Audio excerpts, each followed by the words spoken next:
ባረኩ እስልምና እስላም የሚባል ሃይማኖት ባክግራውንዱ አለው ወይ ተብሎ ሲጠየቅ ሙስሊሞች እስላም የነቢያት ሃይማኖት ነው ይላሉ። መጽሐፋቸው ግን አይሉምና የሚረብሽ ትንሽ ግዳንግድ የሆነ መጽሐፍ ነው እንትን ያልኩ ያለው ትንሽ አስፋኝና ቅርታ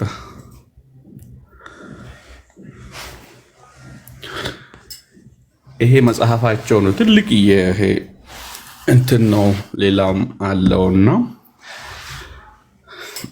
እስልምና የነቢያት ሃይማኖትም አይደለም። ከሙሐመድ በፊት ኢስላም የሚባል ሃይማኖት ነበረ የሚባል ነገርም የለም። ሙስሊሞቹ ግን የኢብራሂም ሃይማኖት ነው ይላሉ። ግራውንድ አላችሁ ወይ ማስረጃ አላችሁ ወይ ብለን ብንጠይቅ የለው። ለምሳሌ የሙሐመድ አባት አብደላህ ኢብኑ ሙጠሊብ የሚባል ሰው እስላም አልነበረም፣ ጣዖት ነው የሚያመልከው። ነገር ግን አብደላህ ነው ስሙ፣ አብዱ አላህ የአላህ ባሪያ። ኢስላም ካልሆነ ለየትኛው አላህ ነው ባሪያ የሆነ ይሄ ሰው? የሙሐመድ አባት ማለት ነው። ወላጁ አሚናም እስላም አልነበረችም። ያሳደጉት እነ ሐሊማና አቡ ጣሊብ አጎቱም እስላም አልነበሩም። ታዲያ እስላም ካልሆኑ የሙሐመድ አባት ለየትኛው አላህ ነው ባሪያው የሆነ? ሐሳቤን አገኛችሁን? የኔ ድምፅ አለ? ይቀጥል፣ በደምብ ትሰማለህ። እሺ፣ ለየትኛው አላህ ነው የነብዩ ማለትም የነብዩል እስላም የነብያችን ሳይሆን የነብዩል እስላም አባት አብደላህ ሲባል አብደላህ ማለት የአላህ ባሪያ ነው ከተባለ ሰውየው እስላም ካልሆነ ለየትኛው አላህ ነው ባሪያ የሆነው? በ612 ሙሐመድም ኢስላም የሚባል ሃይማኖት ሲጀምር አልኢስላም ቡንየ ልእስላሙ አላ ከምሲሂ አልአወሉ ሸሃደቱ አን ላ ኢላሃ ኢለላህ ወአነ ሙሐመድ ረሱሉላህ ኢቃሙ ሰላት ኢታኡ ዘካት ሶም ረመዳን ለሐጅ በይቲላሂ ልሐራም ሊመን ኢስተጣዐ ኢለይሂ ሰቢላ። አምስቱ የእስልምና መሰረቶቹ ላ ኢላሃ ኢለላህ ሙሐመድ ረሱሉላህ ብላ ነው የጀመረችው። ነገር ግን ኢስላም የሚባል ከሙሐመድ በፊት እንደነበረው አድርጎ ነው የሚናገሩ። ኢስላም እንዲህ ብሎ ነው የጀመረ፣ ላኢላሃ ኢላላሁ ሙሐመዱን ረሱሉላህ ብሎ ነው የጀመረው እንጂ ላኢላሃ ኢላላህ አዳም ረሱሉላህ ብሎ አልጀመረም፣ ሙሳ ረሱሉላህ ብሎ አልጀመረም። ስለዚህ የእስልምና እድሜው ሲቆጠር በጣት የሚቆጠር ነው። እድሜ ያለው ሃይማኖት አይደለም። የዛሬ 1442 እድሜ ያለው ሃይማኖት ነው። አንዳንድ ወገኖቻችን እስላም ነቢያት እስላም ነበሩ ይላል። ለምሳሌ ሙሳ ብሎ ይጠራሉ። እሺ ሙሴ፣ እኛ ሙሴ ብለን የምንለው ሞሴስ ብሎ ፈረንጆቹ የሚጠሩትን እነሱ ሙሳ ይበሉ። እሺ ሙሳ እስላም ከነበረ ሙሳ እስላም እንደነበረ ከዚህ መጽሐፍ አይደለም ሊያስረዱን የሚገባ። ሐሳቤን አገኛችሁ? ይሄ የሙሐመድ ነው። የሙሳ መጽሐፍ በእጅ ላይ ያለ ወይ?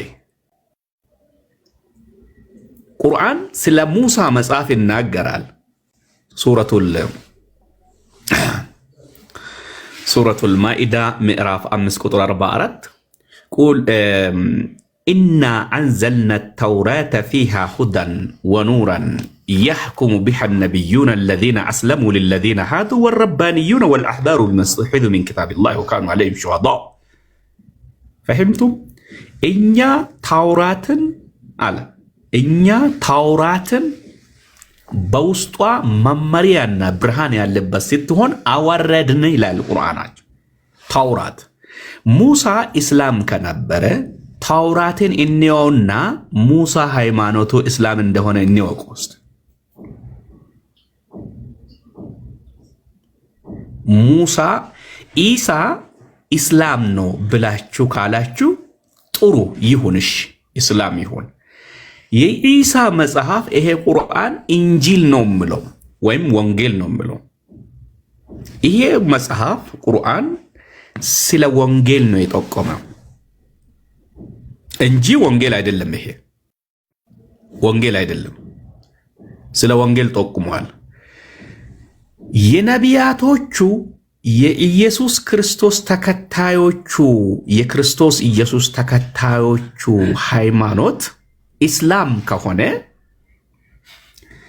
ይሄ ቁርአን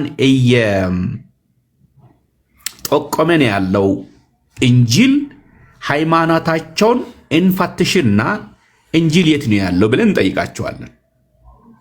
የት ነው ያለው እንጂል?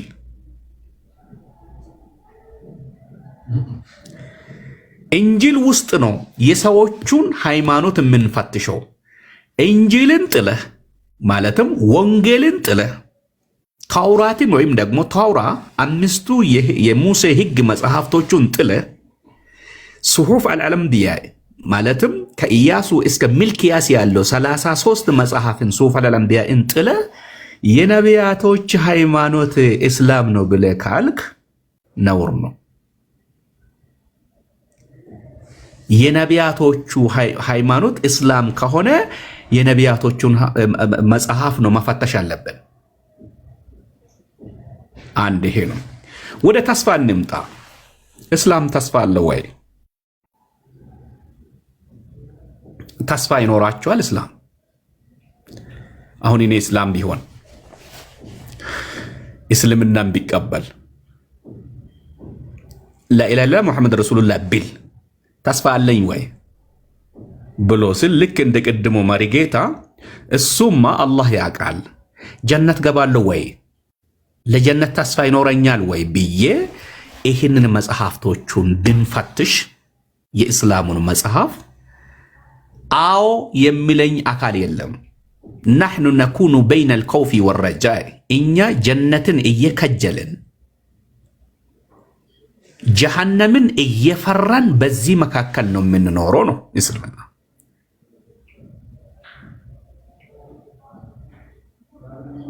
ተስፋ አላት ወይ? የላትም። ለምን? ነቢዩ ራሱ በዚህ ቁርአን ሱራ 46 ቁጥር 9 ላይ ማጋቃል ምንድነው ያለው መሰላችሁ?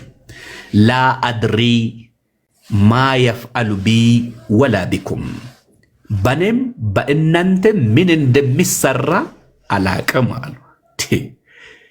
ነቢይ ሆኖ አሁን እኔ አሁን እስልምናን ቢቀበል በኔ ላይ ምን እንደሚሆን የተጻፈልኝ ነገር የለም። አዎ አለ ሙሐመድ። አዎ በኔም እንኳን በእናንተ በኔም በራሴ ምን እንደሚሰራ አላቅም አለው። ተስፋ የለውም ማለት ነው። ተስፋ የለውም ማለት ነው። የሚመጣ ማን ነው? አሁን ክርስቲያኖቹ የሚጠብቁት አንድ አካል አለው። ልባችሁ አይጨነቅ፣ በእግዚአብሔር እመኑ፣ በእኔም ደግሞ እመኑ። በአባቴ ቤት ብዙ መኖሪያ አለ። ይህማ ባይሆን ኖሮ ነግራችሁ ነበር። ስፍራ ላዘጋጅላችሁ ዘንድ ይሄዳለሁ። ስፍራን ላዘጋጅላችሁ ዘንድ ይሄዳለሁ። ስፍራን ካዘጋጀሁላችሁ በኋላ ዳግም ከኔ ጋር ለዘላለም እንድትኖሩ ዳግም መጥቼ ወስዳችኋለሁ አለ ኢየሱስ። አሁን እኛ እየጠበቅን ያለ ነው። እኔ ከመስጂድ ወጥቼ ወደዚህ ሲመጣ የሚጠብቀው አካል አለ። ማን ነው? የሱዕ አልመሲህ ኢብኑላህ አለዚ ጃአ ሚነ ሰማዋቲ ኢለል አርድ። የእግዚአብሔር ልጅ ኢየሱስን ነው የሚጠብቀው። ይመጣል።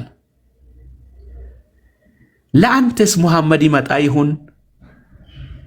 አዎ ካልክ ይኸው ሱራ 46 ቁጥር 9 ካልክሎሃል። እሳቸው ራሳቸው ምንድነው ያሉት? ነቢዩል እስላም በእኔም በእናንተ ምን እንደሚሰራ አላቅም ነው ያሉት። እኔ ግን የሚጠብቀው አንድ አካል አለኝ።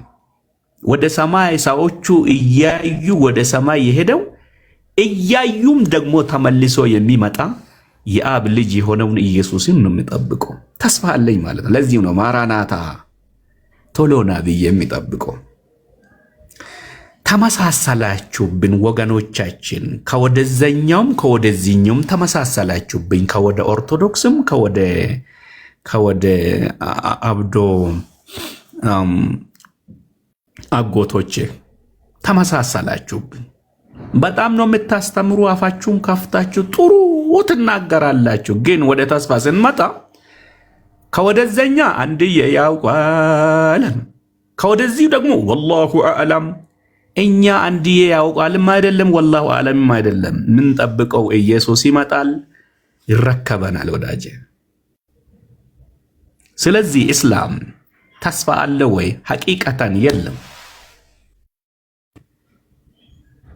ነቢዩል ኢስላም 3 ጸሎት ጸልየዋል። 3 ጸሎት አላሁመ ኢኒ አዑዙ ቢከ ሚን አዛቢል ቀብር፣ ከቀብር ጥያቄ አላህ ሆይ አድነኝ ብሎ ለምነዋል። ይሄ የሙታን ጠሪ መንፈስ ነው መሰለኝ። ልክ ለሳኦል የተገለጠለት በሆነ ወቅት ዳዊት ንጉስ በነበረ ጊዜ ወደ ንጉስና አልመጣምና ያ መንፈስ እንትን የመቃብር ጥያቄ አለ ይባላል። የመቃብር ጥያቄ አለው። 3 ታላላቅ ጥያቄዎች በመቃብር ውስጥ ይጠይቁሃል ይላል። ምን አይነት ጥያቄ? አንደኛ መረቡካ ይልሃል። የአንተ አምላክህ ማን ነው ይላል። አምላኬ ኢየሱስ ነው ካልክ በመዶሻ አንድ ጭንቅላቴ ላይ ይለቁና ወደ 7ኛ ምድር ትሄዳለህ። 7 ምድር ብሎ አስተማረን። የሚገርማችሁ አርኮሎጂስቶቹ። ሁለተኛ ጥያቄ ደግሞ ማዲኑ ሃይማኖትህ ምንድነው ብሎ ይጠይቁ። ሃይማኖት ክርስቲያን ነኝ ካልክ እንደገና አሁንም ደግሞ በመዶሻ ይመቱሃል ይላል። ሶስተኛ ደግሞ ማን ነብዩ ያንተ ነብይ ማን ነው? ኢየሱስ ካልክ እንደገና አሁንም ሙሐመድ ነው ካላልክ፣ አያችሁ ፖለቲካ እኮ ነው ሃይማኖት እንዳይመስል። ስለዚህ ከነዚህ ጥያቄ ስለማልድን አላህ ሆይ ጠብቀኝ ብሎ ሙሐመድ ለምነዋል። እኔ አማርኛ እንዴት እንደሆነች እንግዲህ እናንተ። ሁለተኛ ጸሎቱ ምን ነበር መሰላችሁ? አላሁመ ኢኒ አዑዙ ቢከ ሚን ፊትነቲል መሕያ ወልመማት። አላህ ወይ በመጨረሻው ዘመን የሚመጣው ሐሰተኛው መሲህ ከዛ ሊድን ስለማልችል አላህ ሆይ ጠብቀኝ ብሎ ለምነዋል። አያችሁ፣ እኛ በክርስቶስ ኢየሱስ ከአመንን ኩነኔ የለብንም፣ አምልጠናል፣ ነፃነን። በክርስቶስ ኢየሱስ ያመኑት ሁሉ ፍርድ የለባቸውም፣ ከፍርድ አምልጧል። ምንፈራ ነገር የለም። ዛሬ ማታ ከመጣ ከኔ በፊት ጌታን የተቀበሉ ሰዎች ቀደም ብሎ እነሱ ይነጠቃሉ። ከዛ በኋላ እኔም ደግሞ የትንሣኤ አካል ለብሼ ወይ አይነ ቅጽበትን የምነጠቃለሁ። ምንም ችግር የለብኝም ያመንኩትን ለይቼ። ሶስተኛ ሙሐመድ ልመና ምንድን ነው መሰላቸው? አላሁመ ኢኒ አዑዙ ቢከ ሚን አዛብ ጀሃነም፣ ከገሃነም እሳት አድነን ብሎ ለምነዋል። ከገሃነም ለመምለጥ ከገሃነመ እሳት ለማምለጥ በልመና አይደለም። ጌታ ሆይ እባክህ ከገሃነመ እሳት አድነኝ ብለህ አይደለም። በኢየሱስ በማመን ብቻ ነው የምታመልጠው እንጂ በጸሎትና በዱዓ ብዛት አይደለም፣ በጸሎት አይደለም። ስለዚህ ተስፋ ሙስሊሞች ተስፋ የላቸውም። ለምንድን ነው ተስፋ የሌላቸው? ነቢያቸው ተስፋ ስለሌሉ ነው። እሳቸው ራሳቸው ነቢያቸው ተስፋ ስለሌሉ፣ አያችሁ፣ እስላሞቹም ተስፋ የለው። የመጨረሻ ብዬ ልጨርስ። ስለታገሳችሁኝ በጣም አመሰግናለሁ። ተስፋ አላቸው ወይ ሙስሊሞች? የላቸውም። ለምን? ለምን? ምክንያቱም ይኸውላችሁ ሱራ 1 ቁጥር 6 እና 7 ኢህዲነ ሲራጠል ሙስተቂም፣ ቀጥተኛው መንገድ ምራን ብሎ ነው የሚለምኑት። ቀጥተኛው መንገድ ስላላገኙ ገና ለመመራት እየለመኑ ስለሆነ አላገኙምና። ምክንያቱም ነቢዩል ኢስላም ራሳቸው አልተመሩም። መንገድ ላይ እንደሆኑና እንዳልሆኑ አለዩም። ነቢዩል ኢስላም ሙሐመድ የት ጋር ካላችሁ ሱራ 34 ቁጥር 24 ጻፉላቸው 34 24 እንዲህ ብሎ ተናገረ። ወይ እኛንን ሙስሊሞች በትክክለኛ መንገድ ላይ ያለ ነው ወይ እናንተ ካፊሮቹ ናቸው በትክክለኛ መንገድ ላይ ያላችሁ ብሎ ሱራ 34 ቁጥር 24 ሱረቱ ሰበ። ተረዳችሁኝ? እንኳን ሙስሊሞች መንገድ ላይ ሆኖ አዎ እኔ እስላም ነኝ እስላም የትክክለኛ መንገድ ነው ብሎ ለማማን ሙሐመድ ራሱ እስልምና ሃይማኖት ላይ ሆኖ ግን ትክክለኛ መንገድ ላይ እንደሆነ አላየውም፣ አላረጋገጠውም። ሸክ ውስጥ ነው ነቢዩል ኢስላም ሙሐመድ። ከዚህም አባታቸው ሸክ ውስጥ ስላሉ ጥርጣሬ ውስጥ ስላሉ እነሱም ደግሞ ጥርጣሬ ውስጥ ናቸው። ሙሐመድም አላወቀም። ይኸው ሙስሊሞቹም ገና መንገድ እየለመኑ ነው። ቀጥተኛው መንገድ ምረን ሲራጠ ለዚነ አንዐምተ ዐለይሂም፣ ይህም መንገድ ለነሱ በጎ የዋልኮላቸውና ገይሪል መግዱብ ዐለይሂም በነሱ ላይ ያልተቆጣባቸውና ወለዳሊን ያልተሳሳቱትን መንገድ ምረን። ገና ለመመራት ነው እየለመኑ ያሉ ህዝቦቻችን፣ ህዝብ እስላም። ስለዚህ እንደ ብዬ ልጨርስ፣ የሆነች መንገድ ሊጠቁማችሁ ትክክለኛ ወደ ጀነት የሚወስዳችሁ ዮሐንስ ወንጌል ምዕራፍ 14 ቁጥር 6 በኔ በቀር ወደ አብ የሚመጣ ማንም የለም ብሏልና መንገድም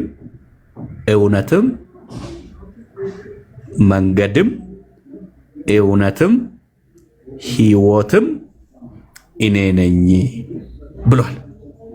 በኔ በቀር ማንም ወደ አብ የሚመጣ የለም። 4 ነጥብ። እኔ አምልጬ ወጣሁ፣ አመለጥኩ። ወላሂ አልዓዚም አመለጥኩን። ከዛኛው እስር ቤት አምልጬ ወጣሁ። በነፃነት እንድንኖር ክርስቶስ ኢየሱስ ነፃ አወጣኝ። ስለዚህ ጸንታችሁ ቆሙ፣ እንደገና በባርነት ቀንበር አትያዙ ተብያለሁ። እኔ አሁን አንደኛ ቀንበሬ ሲብርብርብር ብሏል። ሁለተኛ ከባርነት አምልጫለሁ። አሁን ሰላት ደረሰ ውሃ አምጡልኝ ምናምን ሰላት ደረሰ ወይ የኔ አምላክ እኔ የሚያመልከው አምላክ ኦል ታይም ኦንላይን ነው። ሚሳ ለማብላት ሰላትን ስላሳለፍክ አልቀበልህም አይለኝም። ሁል ጊዜ እዚህ ቁጭ ብዬ ጌታዬ ሆይ ብዬ ስል የሚቀበለኝን ጌታ ወደዚህ አምልጬ መጣው። ያ እስር ቤት ተዘጋ። ብዙዎቹ ከዛ እስር ቤት ወጥቷልና እንኳን ደስ አላችሁ። ከኔ ጋራ እስር ቤት የነበሩ ሰዎች አመለጡ፣ ልክ እኔ እንዳመለጥኩ። ቤቴ ኢየሱስ ይባላል። ጌታ ኢየሱስ ይባርካችሁ።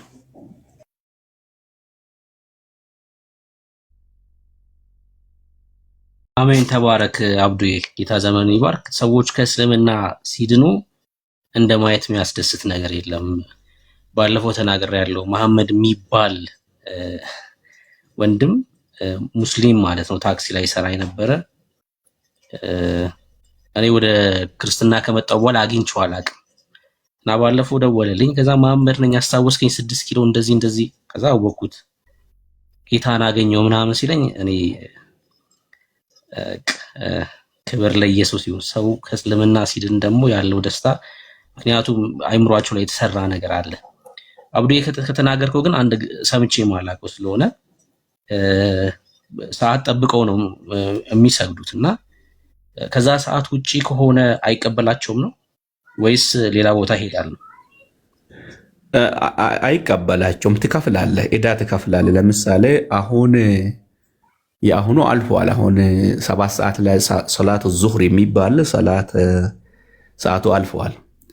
ግን ሰዓት ሰግድ ካሳለፍክ 10 ሰዓት ላይ ያሳለፍከውን የ7 ሰዓትንም የደረሰብህን የ10 ሰዓትም አንድ ላይ ትሰግዳለህ። ግን የ10 ሰዓት ካለፈብህ እሱ የውመል ቂያማ ደየዕተኒ ደየዐሁ ላሁ ከማ ደየዕተኒ በድልህኛልና አላህ ይበድልህ እንደበደልከኝ ብሎ የውመል ቂያማ ይረግመዋል ነው ብሎትና አስፈሪ እኮ ነው፣ አስጨናቂ እስላም ማለት።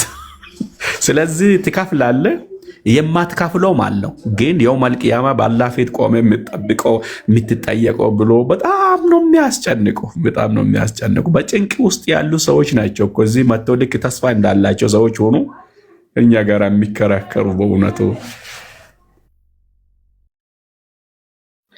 ሰው ሰራሽ ሲሆን እንደዚህ ነው የሚሆነው። ተመልከቱ። በቃ ይሄ ሰው ሰራሽ ሲሆን ቀንበር ነው የሚጭኑባችሁ። ለዛ ነው ከባርነት ቀንበር ነፃ ወጥቻለሁ እያለ ነው ያለው አብዱ። እውነት ነው። በእውነት የባርነት ህይወት ነው። የባርነት ህይወት ነው። ራሱ ወዴት እንደሚሄድ ማያውቅበት። እኔ ሰዎች ለምን ሃይማኖተኛ እንደሚሆኑ አይገባኝም። በእርግጥ ማህበርተኛ ነው የሚሆኑት ወዴት እንደሚሄዱ ማያውቁ ከሆነ የትኛውም ስፍራ ላይ ይሁን ኦርቶዶክስም ይሁን ሙስሊምም ይሁን ጴንጤም ሆነክ ወዴት እንደምትሄድ እርግጠኛ ካልሆንክ ቡድሃውም ይሁን ምንም የትኛውም ቦታ ላይ ሆን ስለ ወደፊት ስላለ ህይወት እርግጠኛ ማያረግ ከሆነ ከማህበር አይለይም። በቃ ማህበርተኛ ነህ አንተ፣ ማህበርተኛ ነህ። ከኤቲስቱ በምን ትለያለህ? ምንም እኮ አትለይም። ኤቲስት ከሆነ ሰው አትለይም። ክርስትና ግን ልዩነቱ ይሄ ነው። በቃ እኔ ክርስትናን በቃ እንደማር በየዕለቱ የሚጣፍጠኝ ክርስትና ለዚህ ነው። ስለ ዘላለም ህይወት እርግጠኛ ነህ። የዘላለም ህይወት አለ ብሩክ ብትሞት እንዴ አሁን የዘላለም ህይወት አለኝ። የዘላለም ኢተርናል ላይፍ ማንነት ነው። ይሄው የዘላለም ህይወት አለኝ። ከእግዚአብሔር ተወልጃለሁ። የእግዚአብሔር ዘር ነኝ። ይሄ ክርስትና እርግጠኝነት ነው። እና እርግጠኛ ካላረገክ ማህበርተኛ ነው ወዳጅ። በቃ ማህበር እቁብ ነው እኮ እየጣልክ ያለው በየወሩ እሱን ነው እያልኩ። እርግጠኛ እስካልሆንክ ድረስ ከኤቲስቱ በምንም አትለይም። ራሳችሁን ጠይቁ። ያላችሁበት ስፍራ ምንድን ያስገኘላችሁ? ሃይማኖተኛ መሆናችሁ፣ ሂዳችሁ መስገዳችሁ፣ የሆነ የሃይማኖት ስርዓት ማከናወናችሁ ስለ ዘላለም ህይወት እርግጠኛ ካላረጋችሁ ምንድነው ያላችሁበት ስፍራ? ምንድነው ቦታው? ይሄ ዋና ነገር ነው። ለመዳኔ ምክንያት ስለሆነ ነው።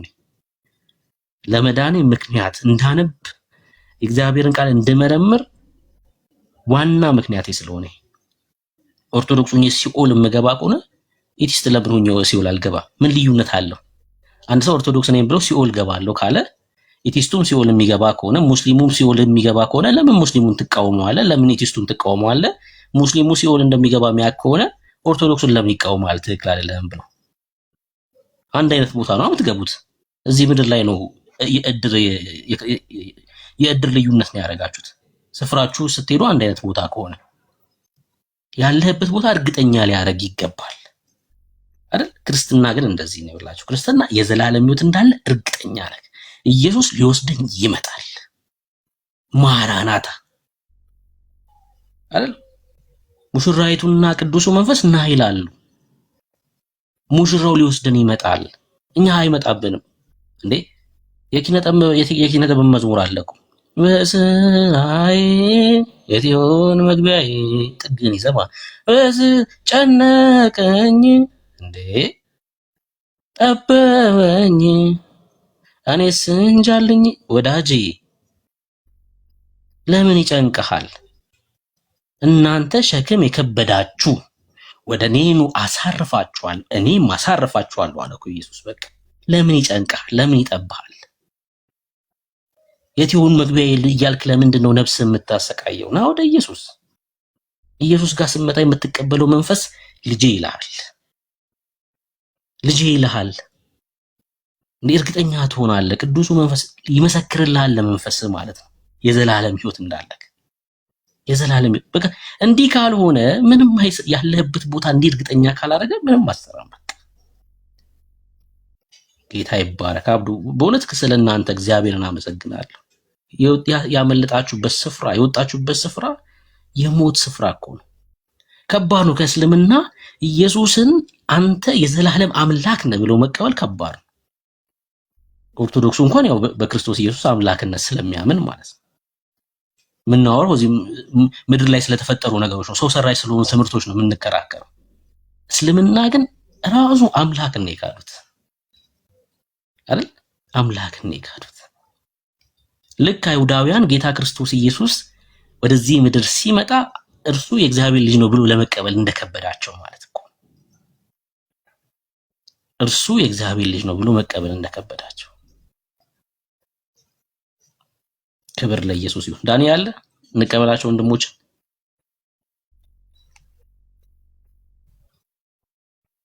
ለእያንዳንዱ እንደ ስራው መጠን እከፍል ዘንድ ዋጋዬ ከኔ ጋር ነው ይላል። አዎ ኢየሱስ ክርስቶስ እንደዛ ይላል። ታዲያ እኮ ምን ግራ ገባችሁ?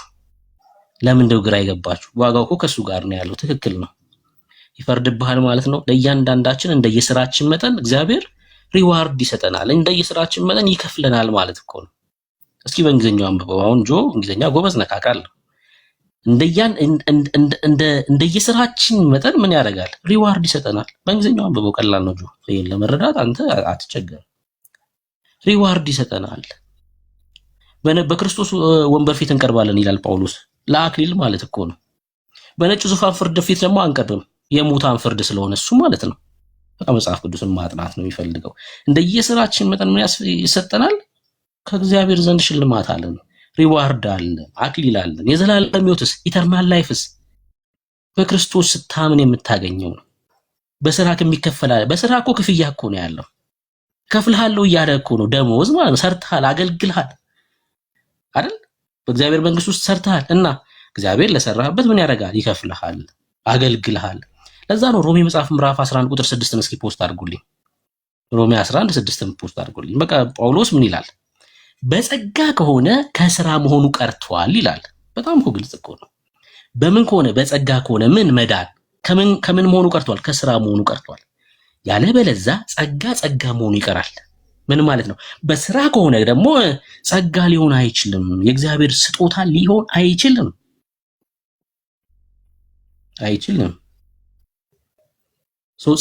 በጸጋ ከሆነ ከስራ አይደለም መዳን። የእግዚአብሔር ነፃ ስጦታ ከሆነ በስራ ምንድነው? ለዛ ነው ሮሜ መጽሐፍ ምዕራፍ 4 ላይ ጸጋ ስራ እንደ ጸጋ አይቆጠርም የሚለው። ለሚሰራ ደሞዝ እንደዳ ነው የሚለው ለዛ ነው። በጸጋ ከሆነ ምን ከስራ መሆኑ ቀርቷል። ክብር ለኢየሱስ። እና በስራችን በክርስቶስ ወንበር ፊት እንቀርባለን፣ ደሞዝ ይከፍለናል እግዚአብሔር። ስራችን ይፈተናል። ያልተቃጠለበት ደሞዙን ይቀበላል፣ የተቃጠለበት ደግሞ ይጎዳል፣ ደሞዝ አልባ ስለሚሆን ማለት ነው። እሱ ግን ይድናል። ለምን? መዳን በክርስቶስ ኢየሱስ ስለሆነ። አንደኛ ቆሮንቶስ መጽሐፍ ምዕራፍ 3 አጥሩት። እሺ ዳንኤ ድምጽ አሰማ ከቻልክ የምትችል ከሆነ እንቀበላቸው ወንድሞችን። እሺ ድምጼን ለማሰማት ያክል እየነዳው ስለሆነ ነው ወንድምነት ስቆም ማለት እንሻለን። ተባረኩ።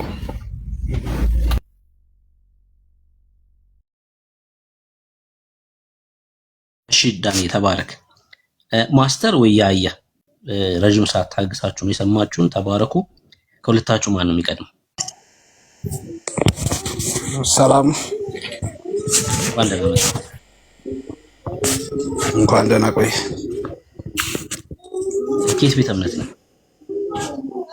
ከኦርቶዶክስ። እሺ ነገረ ድህነት በኢትዮጵያ ኦርቶዶክስ ርዕሳችን ነው።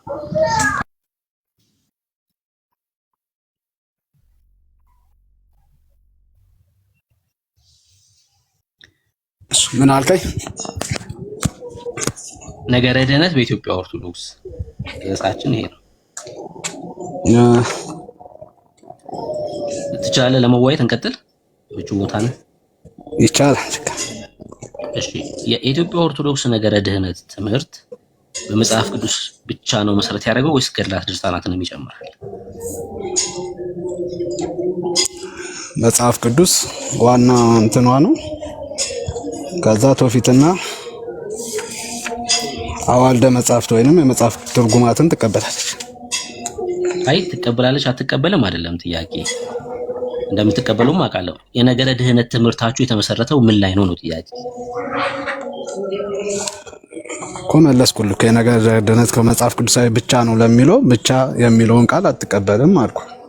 ትውፊታዊትም አዋልደ መጽሐፍትንም ትቀበላለች።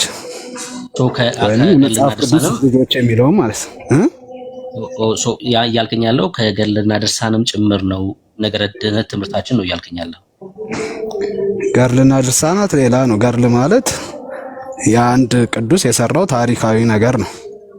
ትውፊታዊ ማለት ጥያቄን አልሰማኝም ማለት ነው። የኔ ጥያቄ የኢትዮጵያ ኦርቶዶክስ የነገረ ድህነት ትምህርታችሁ ከመጽሐፍ ቅዱስ ብቻ ነው ወይስ ገድልና ድርሳንንም ይጨምራል ነው ጥያቄ። እኮ አሁን አንተ ብቻ የሚለውን ዘጋውና ገድልና ድርሳናት ሌላ ነው፣ መጽሐፍ ቅዱስ ብቻ የሚለው ደግሞ ሌላ ነው።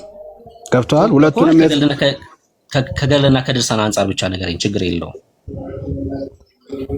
እኮ ዋና ነገረ ድነት ትምህርታችሁ ከገድልና ከድርሳን ላይ ይቀዳል ወይስ አይቀዳም? ገድልና ድርሳን ማለት ገድል ማለት አንድ ሰው በዚህ በነገረ ድነት የዳነ የሚሰራው ታሪካዊ ሂደት ነው አልኩክ። አይ ምን ማለት ነው አይደለም ጥያቄ፣ በጣም ግልጽ ጥያቄ ነው የምጠይቀው። ገድል ምንድነው ድርሳን ምንድነው አይደለም ጥያቄ። የነገረ ድነት ትምህርታችሁ ከገድልና ከድርሳን ይቀዳል ወይስ አይቀዳም? እንዴ አንተ እኮ ዘግተው ነው የምትጠይቀው፣ ወይንም የነገረ ድነት ትምህርታችሁ ምንድነው ብሎ መጠየቅ ነው ያለብክ። ለምን ጥያቄ አይደለም እሱ።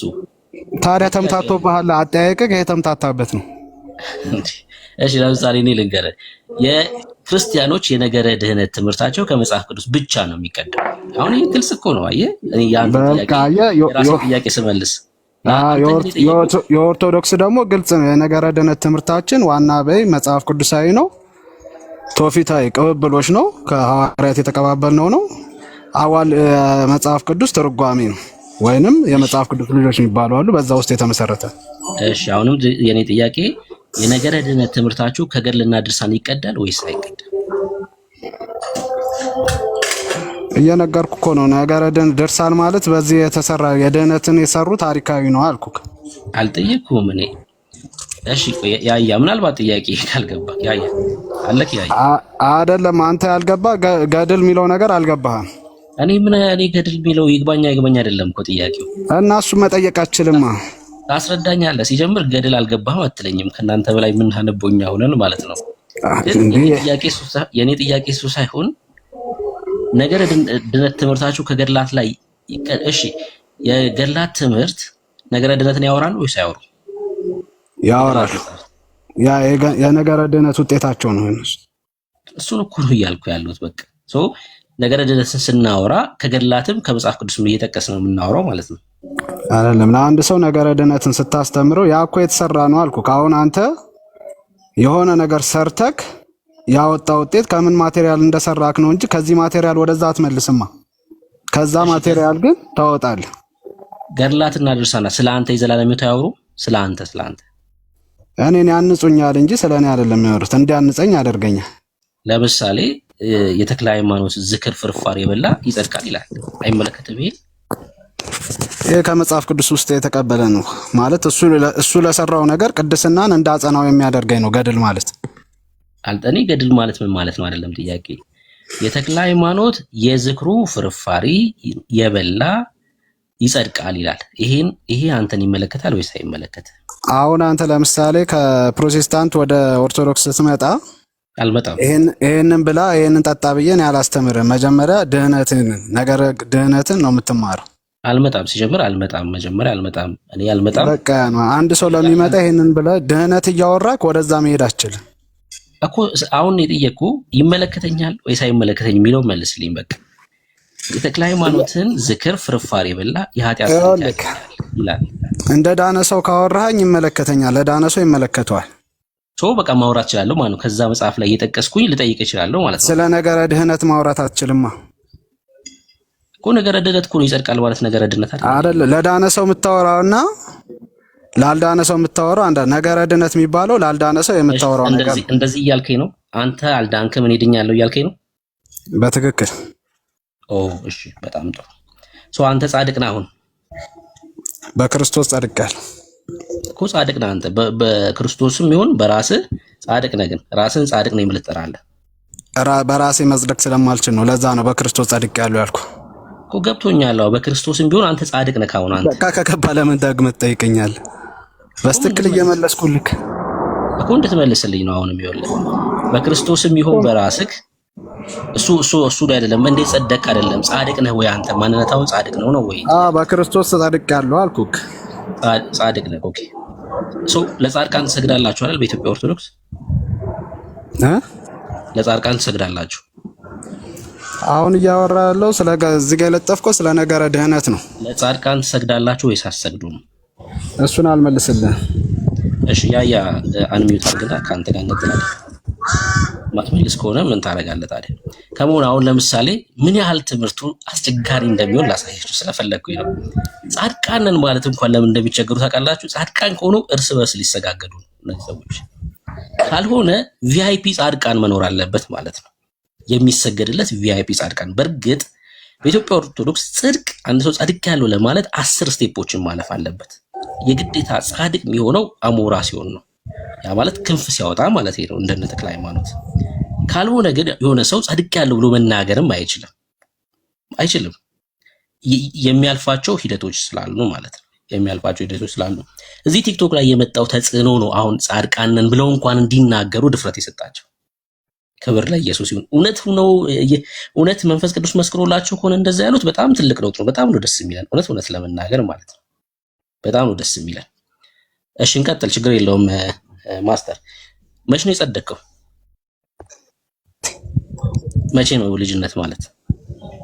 እኔ ጤነኛ ስለነበርኩ በ40 ቀን። አልገባኝም። ጤነኛ ስለነበርኩ ማለት አንድ ሰው ታሞ ወይንም ለሞት የሚያሰጋ ነገር ካለው ከዛ በፊትም ስለሚጠመቅ። እሺ ስትጠመቅ ምን ሆንክ? ጻድቅ ሆንክ? ድህነትን አገኘሁ። በክርስቶስ ድህነትን አጥቼው ነበረ። እሺ ደህንነትን አገኘሁ። አጥተው ነበር። ያ ማለት ጻድቅ የሆንከው ስትጠመቅ ነው ማለት ነው አይደል? በክርስቶስ ኢየሱስ ጻድቅ የሆንከው ስትጠመቅ ነው። አምኖ ስጠመቅና ስጋው ደሙ ሶስት ሚስጥራትን ስፈጽም። አምኜ እንዴት ትላለህ? በ40 ቀን እኮ ነው ያልከኝ። በ40 ቀን አላመነም የሚል ምንድን ነው? አንተ ችግር የለውም አምኛለሁ ካልከኝ እኔ አምናለሁ። አምነህ ነው አንተ በ40 ቀን? አምነህ ነው በ40 ቀን። የት ነበር ወንጌል የሰማኸው? ለማመን እንግዲህ ወንጌል መስማት ያስፈልጋል። የቱ ጋር ነው የሚለው? ለማመን ወንጌል መስማት ያስፈልጋል። ሮሜ መጽሐፍ ምዕራፍ 10 ላይ አንዱ መጽሐፍ ቅዱስ ይዛል። እሺ ሮሜ 10ን ክፈት።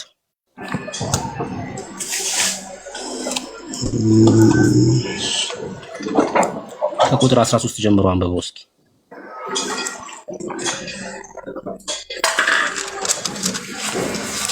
እሺ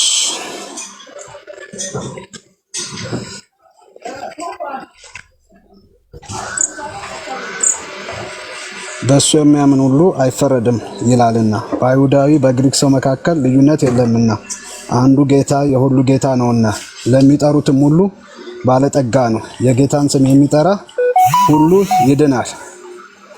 እንግዲህ ያላመኑት እንዴት አድርገው ይጠሩታል? ባልሰሙትስ?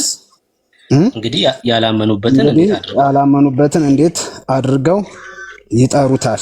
ባልሰሙትስ እንዴት ያምናሉ? ያለ ሰባኪስ እንዴት ይሰማሉ? በቃ መልካሙን አንድ ሰው ለማመን ምን ያስፈልጋል? መስማት ያስፈልጋል ማለት ነው። ለመስማት ደግሞ ሰባኪ ያስፈልጋል ማለት ነው። ለዛ ነው የትኛውም ይሄ ለመስማት ለሚችሉት ማለት ነው። እስኪ ለመስማት ለሚችሉት ነው የሚለው ያሳየኝ። ሲጀምር አንድስ አልሰሙት። እኔ መለስኩልህ። እንዴት ነበር ታዲያ ያመንከው? መስማት ለሚችሉት ነው ካልከኝ አንተ በምን በኩል ነው ያመንከው? እኔ አማኝ የተባልኩት የእግዚአብሔርን ጥሪ የተቀበሉ የክርስቶስን ማዳን የሰሙ ሰዎች ወደ ክርስቶስ አቅርበው። አልገባኝም። እሺ በዚህ በማቴዎስ 19 ላይ የተፈወሱት ሕፃናትን ወደ ክርስቶስ አመጡለት ይላል። አይ አልገባኝም። አንተም እንዴት ነው ያመንከው? ያንተን ንገረኝ። ከዛ ጥቅስ ስጠይቀህ ትነግረኛለህ። ያንተ አልገባኝም። ያንተ ራሱ አልገባኝም። ምንድን ያልከኝ? እኔ ያልኩ ያለሁት ያመኑ ወገኖች ወይንም የክርስቶስን ማዳን የሰሙ ወላጆቼ ወደ ክርስቶስ አቅርበውኝ ድኛለሁ እያልኩክ ነው። እኔ አንተ እንዴት አመንክ ነው ያመኑ ቤተሰቦች አቀረቡክ ሳይሆን አንተ እንዴት አመንክ ነው። ምን ሰምተህ አመንክ ነው ጥያቄ። ወይ ደግሞ በምን በኩል አመንክ ነው? ወይስ ያመኑ ቤተሰቦች ስላሉ አንተ ያመንክ ትባላለህ? ትክክል። እሺ ማስረጃ ያመኑ ቤተሰቦች ያለው ሰው አማኝ ይባላል የሚል የእግዚአብሔር ቃል። እሺ የሐዋርያት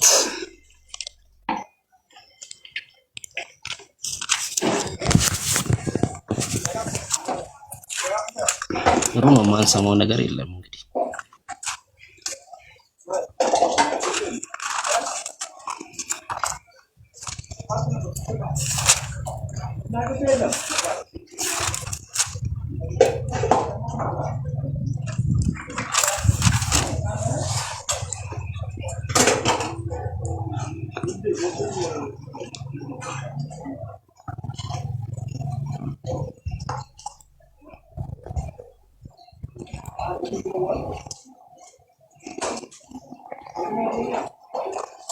እሺ እግዚአብሔር ይላል በመጨረሻው ቀን እንዲህ ይሆናል፣ ስጋ በለበሱ ላይ ከመንፈሴ አፈሳለሁ፣ ወንዶችና ሴቶች ልጆቻችሁም ትንቢት ይናገራሉ፣ ብዙዎችም ራእይ ያያሉ፣ ሽማግሌዎችም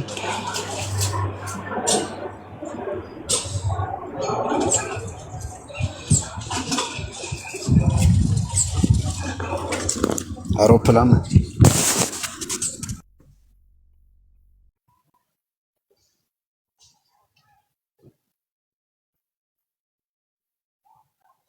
እሺ ሚዩት ነህ። እሺ አውሮፕላን መጣ።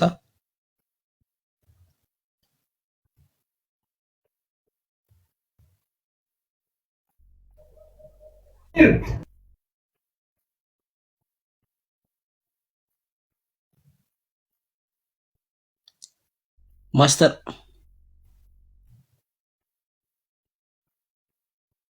እኔ እሰማለሁ ብሩኬ ትሰማለህ? እሺ ያው ከኔ ጋር ቀጠልሽ እኮ ይጨርስና እንቀጥላለን።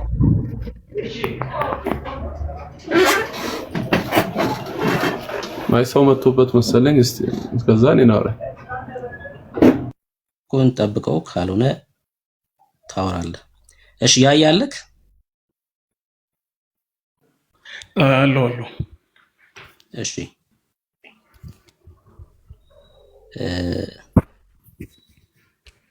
የኢትዮጵያ ኦርቶዶክስ ነገረ ድህነት በመጽሐፍ ቅዱስ ላይ ብቻ የተመሰረተ ነው ወይስ ገድላትና ድርሳናት ይጨምራል?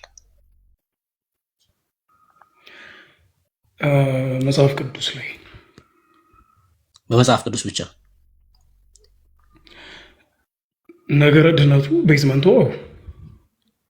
እኮ መጽሐፍ ቅዱስ ብቻ አይደል እኮ ነገረ ድህነት በቂ የሆነ ነገር መጽሐፍ ቅዱስ ላይ ተጽፏል። አዎ አይ ተጽፏል ወይ አይደለም? የኢትዮጵያ ኦርቶዶክስ መሰረቷን ነው የምጠይቅ። መጽሐፍ ቅዱስ ላይ ነው ነገረ ድህነት ተጽፏል። አዎ አልኩህ እኮ መጽሐፍ ቅዱስ ላይ ነው። መጽሐፍ ቅዱስ ብቻ ነው ገድላትና ድርሳናት ነገረ ድህነት አያወሩም ማለት ነው አይደል? አልተመሰረቱም። አይ አያወሩም ሳይሆን ገድላትና ድርሳናት የመጽሐፍ ቅዱስ ልጆች ናቸው። ነገር ግን አንተ ገድላትና ድርሳናት በእግዚአብሔር እስትንፋስ የተጻፉ ናቸው ያልከው ልጅ ነህ እንዴ? አዎ ገድላትና ድርሳናት መጽሐፍ ቅዱስ ናቸው ያልከው ልጅ? አዎ እኮ ታዲያ እንደዛማ ከሆነ ምንም ከመጽሐፍ ቅዱስም ከገድልም ነዋ ነገረ ድህነት የሚጻፈው የሚመሰረተው እንደዛ የምታምን ከሆነ እኮ እየነገርኩህ እኮ ነው። መጽሐፍ ቅዱስ በእድሜም ይቀድማል፣ በመመሪያም ይቀድማል። አውራው መጽሐፍ ነው። ስለዚህ ቤዝመንቱ መነሻው እሱ ነው። እንደ ቅርንጫፍ ግን ገድላትና ድርሳናት አሉ። እሺ ለኢትዮጵያ ኦርቶዶክስ ለምሳሌ 81 መጽሐፍት አሉኝ ትላለች፣ ወይ ደግሞ 80 የሚባለው መጽሐፍ። በአንተ ንግግር መሰረት እኮ ኢትዮጵያ ኦርቶዶክስ በቁጥር ይሄን ያህል መጽሐፍቶች አሉኝ ልትል አችልም እኮ ገድላትና ድርሳናት መጽሐፍ ቅዱስ የሚሆነው ከሆነ ይሄ እኔ የመረዳት ችግር ነው እንጂ እኔ በጣም በቀላል አማርኛ ነው ዲስክራይብ ያደረኩት። እኛ ቆይ አንዴ ማስተር ቆይ እንሰጣለን። እሺ እኛ መጽሐፍ ቅዱስ የምንላቸው የእግዚአብሔር ቃል ያለባቸው የእግዚአብሔርን ስራ የሚገልጡ ከመጽሐፍ ቅዱስ በኋላም የመጡ በመጽሐፍ ቅዱስ ተፈትሸው በቤተክርስቲያናችን አባቶች ተቀባይነት ያገኙትን መጽሐፍቶች ልክ እንደ ገድላት፣ እንደ ድርሳናት፣ ሌሎችም የዜማ መጽሐፍቶችን ጨምሮ መጽሐፍ ቅዱስ ብለን ነው የምናምነው። መጽሐፍ ቅዱስ የቃሉ ፍች ቅዱስ መጽሐፍ ማለት ነው። ቅዱስ መጽሐፍ ማለት በቃ የተለየ ነገር የለውም እኮ ገብቶኛል። መጽሐፍ ቅዱስ ብለህ የምታምን ከሆነ በቁጥር ደረጃ አልኩ ይሄን ያህል ተብሎ ሊነገር አይችልም። ለምሳሌ ታምረ ማርያም መጽሐፍ ቅዱስ ከሆነ 82 ትላለህ ማለት ነው። ታምረ ኢየሱስ መጽሐፍ ቅዱስ ከሆነ 83፣ ከዛ ተክለ ሃይማኖት መጽሐፍ ቅዱስ ከሆነ 84 እያልክ ትቆጥራለህ ማለት ነው። ቁጥሩ እጅግ በጣም ብዙ ነው የሚሆነው ማለት ነው። ገብቷል? የኢትዮጵያ ኦርቶዶክስ በእርግጥ አንተ እንደምታምነው አታምንም። ለመናገር እንደዛ አታምንም። ግን እሺ ወደ ሐሳቡ እንሄድ። ለየት ያለ ሐሳብ ነው ያነሳው። ከሐሳቡ በፊት አንድ ነገር ልጨምርልህና እኔ እያልኩ ያለሁት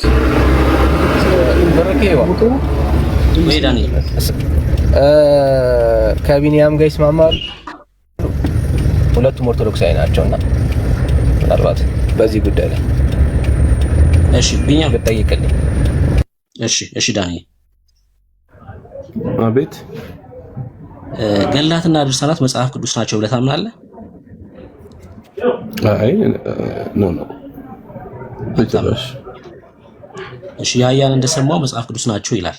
ገላት ድርሳናት አይ እንደዛ ለማለት ፈልጎ ሳይሆን መጽሐፍ ቅዱስ አለ ግን የቤተክርስቲያን መገልገያ ናቸው ለማለት ፈልጎ ይመስለኛል። የመጽሐፍ ቅዱስ ወይንም እስትንፋሰ እግዚአብሔር ናቸው ብሎ እሱ ዝዩ እያለ ለምን አንተ እንደዚያ ፈልጎ አይደለም ለምን ትላለህ? ራሱ እየተናገረ አጥምመበት ነው እንጂ ይመስለኛል። እንደዛ ብሎ የሚያምን ቤተክርስቲያን የማታምነው ነገር የሚያምን አይመስለኝም። መጠየቅ እንችላለን።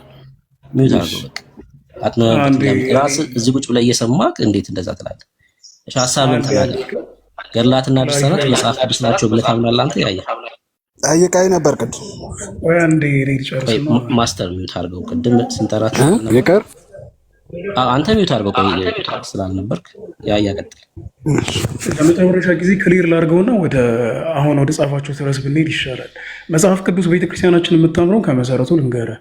ከቤተክርስቲያን ወጣህ ከሆነ ምናልባት ከኦርቶዶክስ የወጣህ ከሆንክ በሰንበት ትምህርት ቤት ምናምን ካለፍክ ታውቀዋለህ። ኦብቪየስሊ መጽሐፍ ቅዱስ አስራው መጽሐፍት የሚባል አለ፣ ወይም አውራ አባት የምንለው መጽሐፍ አለ። መጽሐፍ ቅዱስ ብለን ስንጠራ ማለት ነው። አውራው መጽሐፍ 81 መጽሐፍ ነው፣ 80 አሃዱ የምንለው። ከዛ በኋላ ደግሞ አዋልድ መጽሐፍት የሚባሉ አሉ እንደ ቅርንጫፍ። እነዚህ አዋልድ መጽሐፍት የወጡት ከአውራው መጽሐፍ ቅዱስ ነው። አውራው መጽሐፍ ቅዱስን የሚገልጹ ቅዱሳት መጽሐፍት ናቸው። ስለዚህ እኛ የምንቀበለው የትኛው መጽሐፍ ቅድምም ነገር ያለው መጽሐፍ ቅዱስ ማለት ቅዱስ የሆነ የእግዚአብሔር ቃል ያለበት የእግዚአብሔር ስራ የተገለጠበት የትኛው መጽሐፍ ነው። ያ ደግሞ በሐዋርያት ዘመን የሚገታ አይደለም። ከዛ በኋላ አባቶቻችን ብዙ መጽሐፍትን ጽፈዋል። እነዛ መጽሐፍቶች ግን በዘመን ሂደት ውስጥ የምንቀበላቸው ከመጽሐፍ ቅዱስ ጋር እያስማማን አባቶች እየፈተሿቸው ነው። ስለዚህ ገድላት፣ ድርሳናት መጽሐፍ ቅዱስ ናቸው ስንል ምን እያለን ያለ ነው? ሌላ የተጣመመ ትርጓሜ ካልሰጣችሁት አውራው መጽሐፍ አለ፣ ወይም ደግሞ አባት የምንለው መጽሐፍ ቅዱስ 80 አሐዱ አለ፣ ልጆች የምንላቸው መጽሐፍ ቅዱስ አለ። መቼም የሰው ልጅ ልጅ ነው፣ የመጽሐፍ ቅዱስ ልጅ መጽሐፍ ቅዱስ ነው።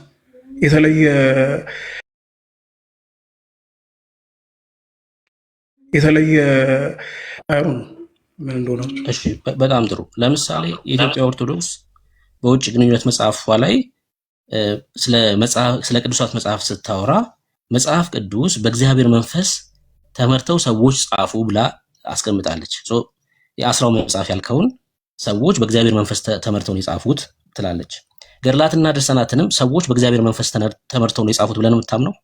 ያየ በደንብ አንድ አይነት ናቸው ማለት ነው። በእግዚአብሔር መንፈስ ከተጻፈ ቅዱሳት መጽሐፍት ናቸው ማለት ነው። የእግዚአብሔር ሐሳብ ያለባቸው መጽሐፍቶች ናቸው ማለት ነው። መጽሐፍ ቅዱስ ነው እያልክን ያለው አባትና ልጅ አልካቸውም አላልካቸውም ልዩነት የለውም። በእግዚአብሔር መንፈስ ተጽፏል ብለን የምታምን ከሆነ ገድልና ድርሳን አንደኛ ስህተት ሊኖርባቸውም አይችልም፣ የእግዚአብሔር መንፈስ ስለማይሳሳት ማለት ነው። ልክ መጽሐፍ ቅዱስ ስህተት እንደሌለበት ገድላትና ድርሳናትም ስህተት አይኖርባቸውም ማለት ነው። ስህተት አይኖርባቸውም። ቢኒያም እንደዚህ ብለህ ታምናለህ አንተ? እሱ እንደሚያምነው ያየ ኢቭን አይ ሐሳቡን ግልጽ እኮ አድርጓል እኮ። በቃ አስራው መጽሐፍ ብቻ ነው መጽሐፍ ቅዱስ የሚባለው፣ ሌላው ደግሞ የመጽሐፍ ቅዱስ ቅጆች ወይ ከመጽሐፍ ቅዱስ የወጡ ልጆች ይባላሉ አለ። በቃ ይሄ እኮ ያስማማል። ስለዚህ ወደ ነገረ ድነቱ እንሂድ ይሻላል። አንተን ልጠይቅህ እሺ። ገድላትና እኮ ወደ ነገረ ድነቱ ላይ እንሂድ አይሻልም ወይስ? አንተን ልጠይቅህ ገድላትና ድርሳናት በእግዚአብሔር መንፈስ ተጽፈዋል ብለህ ታምናለህ? አዎ በእግዚአብሔር መንፈስ ማለት ተጻፉ ብለን አንተም ታምናለህ እኮ። አንተ ራሱ ኢቭን ቤት ውስጥ የሚጻፍ መጽሐፍ በእግዚአብሔር መሪነት ነው የተጻፉ ብለህ ታምናለህ። ግን መጽሐፍ ቅዱስ አይደሉም ብለህ ታምናለህ። የአንተ ፓስተሮች የሚጽፉት መጽሐፍ በእግዚአብሔር ሐሳብ ነው የተጻፈው ብለህ ታምናለህ። ያንን ትልቁ ችግር ጀርባህን ከክስለህ ጀርባህን ካላከኩ ነው እያልክ ያለው። እኔ ስለ አንተ የጠየቅኩህ እኔን ደግሞ ትጠይቀኝና ነው የምመልሰው። አንተንማ መቼም አትጠየቁም እናንተ በመሀል ካላወራን አትጠየቁም። ብርዬ አንድ ጊዜ ልተንፍስ ምናልባት ከተፈቀደልኝ። እሺ ሁላችሁም ተባረኩ። በመሰረቱ ነገረ ድህነት በኦርቶዶክስ ማለት ኦርቶዶክስ ቤተክርስቲያን ነገረ ድህነት ታስተምራለች ወይ ነው ጥያቄ። ነገረ ድህነት አስተምራ ታውቃለች ወይ? ታስተምራለች ወይ ነገረ ድህነት?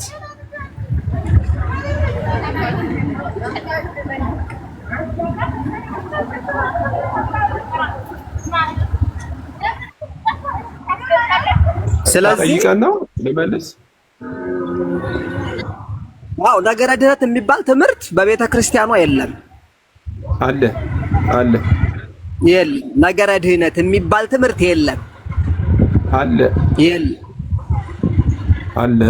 እንግዲህ የለም። ነገረ ድህነት እኔ አልተማርኩም። ይኸው መርጌታ ነኝ እኔ ከድቁና ጀምሬ እስከ ስደርስ ነገረ ድህነት ይኸውልህ፣ ነገረ ድህነት ትምህርት እኮ ይሄ የአፍ ማሟሻ ነው፣ የአንደበት ማሟሻ ነው። ማንም ክርስቲያን ሊማረው በተለይ ባክግራውንዳችን ኦርቶዶክስ የሆነው ሰዎች መማር መቻል ነበረብን አይደለ? የለም። እሱ ትምህርት ደግሞ ክርስቶስ ብቻ ላይ ስለሚያጠነጥን ነው። አየህ ችግሩ የክርስቶስ ቤዛነት ብቻ ላይ ስለሚያጠነጥን ትምህርቱ አለ ብዬ እኔ አላምንም፣ ፈጽሞም አላምንም። ይሄ አስራው ምናምን የምትሉት ይኸውልህ የመጽሐፍ ቅዱስ ልጅ ይኸውልህ የመጽሐፍ አውራው መጽሐፍ ያላችሁት ልክ ነው። አዋልድ መጻሕፍት አሉ፣ እነሱ በአባታቸው ይመዘናሉ። የአባታቸው ልጆች ከሆኑ ማለት ነው። ይኸውልህ አለ ነገር ላበለው ድርሳና በለው የአባታቸው ልጆች ከሆኑ አባታቸውን መስለው መገኘት አለባቸው። አይ ኢየሱስ እኮ ወልደ አብ ስንለው በሰማይ ወልደ ማርያም በምድር ስንል እኮ አባቱን መስሎ ስለተገኘ ነው። አይ ኢየሱስ የአባቱ ልጅ የሚባለው ክርስቶስ የክብሩ መንጸባረቅና የባህሪው ምሳሌ ሆኖ የሚለው መጽሐፍ አባቱን መሳይ ስለሆነ ነው። አየህ፣ ስለዚህ እነርሱ አባታቸውን ይመስላሉ ወይ? አዋልድ መጻሕፍት የአባታቸው ልጆች ናቸው ወይ? ይመስላሉ ወይ? ቴልቄል ካልሆኑ በስተቀር ማለት ነው። በአውራው መጽሐፍ ከተመዘኑ ቴልቄል ናቸው፣ ቀለው ነው የሚገኙት። ማን እንደጻፋቸው አይታወቁም። ለዚህ ነው ከመጽሐፍ ቅዱስ አፈንግጠው የተገኙት ማለት ነው። አመሰግናለሁ። ተባረኩ። እኔ ደግሞ ኦራይካል ኦኬ። አሁን የተናገረው የግሉ ሐሳቡ ላይ እንቆይና ነገረ ድነት ኦኬ። ስለዚህ ታወራለህ፣ ማውራት አይቻልም ነው። ኧረ ሰው ይስቅብሃል፣ ተው። ከስር ያለ ሰው ይስቅብሃል፣ ተው። ፌሮን ልታወያይ መሰል ያስገባኝ ሰጣሃለሁ እድል። ከዛ የጠየቁ ጥያቄ እሺ ደስ ይበላችሁ። በቃ የተናገረው ውሸት ነው። ዲባንክ እንዳላረግበት ፈርሰው ነው። ችግር የለውም ታሳይና፣ ምንም እኮ ችግር የለውም። ካለ አለ ብለህ ታሳያለህ። በቃ ቀጥል። አሁን ጥያቄን ቀጥል። በጠየቅነው እናንተ የምታውቁት አድምጡና ጠይቅሽ። ኢየሱስ መሽ ገላትና ድርሳናት በእግዚአብሔር መንፈስ ነው የተጻፉ ብለህ ታምናለህ ቢኒያም? ኦኬ። መጽሐፍ ቅዱስ በቤተ ክርስቲያን አባቶች ነው የተጻፉት። በቤተ ክርስቲያን ነው የተጻፉት። ለሰዎች መገልገያ ተብሎ የተጻፉ ወይስ ገላትና ድርሳናት ነው የጠየቁት እኮ? አዋልኩ እኮ። እሺ መጽሐፍ ቅዱስ ብለህ ስለጀመርክ ነው። እሺ ስለዚህ ርዕሱ ተረሳ ማለት ነው። ነገረ ድነት የሚለው ርዕስ የለም። ገላትና ድርሳናት በእግዚአብሔር ቀኖና ላይ ገባን ማለት ነው። ታምናለህ ወይ? እያደመጥከኝ አይደለም? ምን እየጠየቅኩ ነው ያለው። አዋልኩ እኮ በእግዚአብሔር መንፈስ ላይ የተጻፉት። እሺ አዎ፣ እንጂ እንዲሁ ዝም ብሎ ማንም ተራ ሰው ዝም ብሎ እየተነሳ መጻፍ አይችልም። በእግዚአብሔር ፍቃድ ነው የሚጻፈው። እሺ አንዴ በዛኛው አካውንት ማን ነው ኢንቫይት የሚያደርገኝ? እሺ ርዕሱ ላይ ጥያቄ የለማ? አይን ጠይቀው። አንዴ ቆይ ይሄንን ጨርስና ትጠየቃለህ። ጨረስኩኝ እኮ መለስኩልህ እኮ አንዴ ቪዲዮ ላሳይ እኮ አልሰማኝም። እሺ አንድ ቪዲዮ ላሳይ ፈልጌ።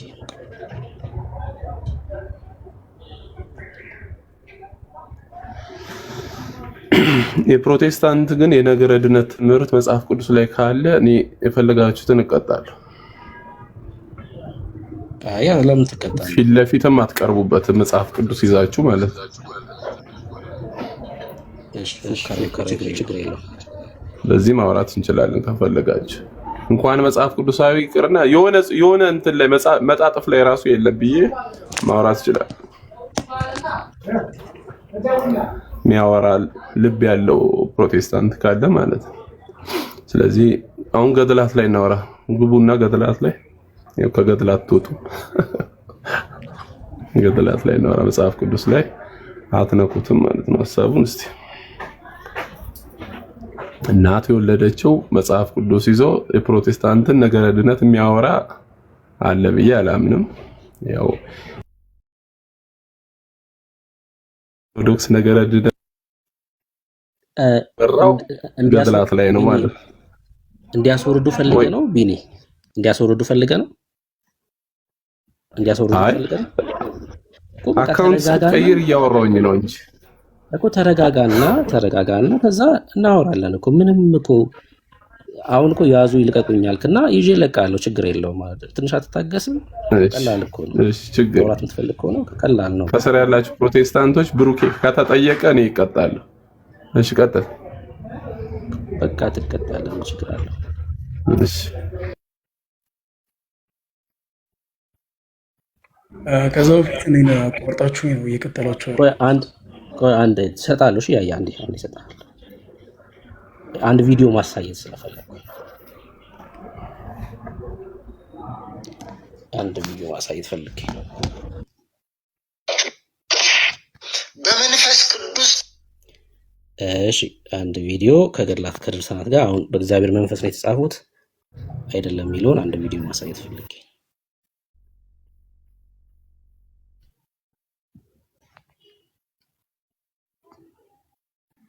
ተመርቶ መንፈስ ቅዱስ መርቷቸው የጻፏቸው መጻሕፍት ናቸው። አዋልድ መጻሕፍት ስንል መንፈስ ቅዱስ መርቶ ያጻፋቸው ሰዎች የሚመለከት ነው የሚሆነው። ለምሳሌ አሁን ገድለ ተክለ ሃይማኖት ብትል የመጀመሪያው ቅጂ ጋር ሄደ መንፈስ ቅዱስ መርቶት የጻፈውን አካል ነው የምትጠይቀው። ገድላት ድርሳናት እሺ መምህር ናቸው። እሺ መምህር ዮሐንስ ይባላሉ። መጀመሪያ ያወሩት በእግዚአብሔር መንፈስ ነው የተጻፉት። የመጀመሪያው ቅጂ በቃ በእግዚአብሔር መንፈስ ምሪት ነው የጻፈው እያሉ ነው መምህር ዮሐንስ። እሺ ልደት ደግሞ የሚለውን እንስማ። ሃይማኖት ብትል የመጀመሪያው ቅጂ ጋር ሄደ መንፈስ ቅዱስ መርቶት የጻፈውን አካል ነው የምትጠይቀው። ገድላት ድርሳናት እስትንፋሰ እግዚአብሔር አይደሉም ወይ? አዎ አይደሉም። መጽሐፍ ቅዱስ ብቻ ነው እስትንፋሰ እግዚአብሔር። ቅድም ተናግሬያለሁ፣ አሁንም ደግሞ ገድላት እና ድርሳናት እስትንፋሰ እግዚአብሔር መጽሐፈ አምላካውያን ጋድስ ብሪዝ ቡክሶች አይደሉም። ግን ምንድን ናቸው? የታሪክ መጽሐፍት። አንድ የታሪክ መጽሐፍት ናቸው። ሁለት የተአምራት መጽሐፍቶች ናቸው። ሶስት ደግሞ የጻድቁን ስራ ግብር የሚያሳዩ መጽሐፍቶች ናቸው። ስለዚህ ሲጻፉ የተጻፉት ጻድቁ ካለፈ ወይም ደግሞ በተለያየ ጊዜና ዘመን እንደመሆናቸው ስህተት ስለሚገኝባቸው መጽሐፈ አምላካውያን ተብለው አይወሰኑም። አሁን እስትንፋሰ እግዚአብሔር አይደሉም ገድላትና ድርሳናት። እስትንፋሰ እግዚአብሔር ብላ የምትቀበለው ቤተክርስቲያን መጽሐፍ ቅዱስም እና መጽሐፍ ቅዱስም ብቻ ነው። እሺ ያያ በልደተ ቃል ሀሳብ ትስማማለህ? እስትንፋሰ እግዚአብሔር አይባሉም እያለ ከዛ በፊት አንድ ነገር አሳጥሬ ልናገርና ልመልስልህ። ከዛ በፊት እሰማል መርጌታ እሰማል ትሰማለህ ቢኒ ትሰማለህ ቢኒ ያያ ይመልስና ከዛ ትቀጥላለህ አንተ። የኔ ይሰማል? ትሰማለህ? ቀጥል። ትሰማለህ? ቅድም መርጌታ ማለፍ ስላልፈለግኩ ነው መታለፍ ወይ አንዴ ትመልሳለህ። በጣም አጭር ነው ማድረግ ጀስት በዛኛው አካውንት ነገር ትምህርት የላትም ምናምን የሚል አይነት አስተምሮ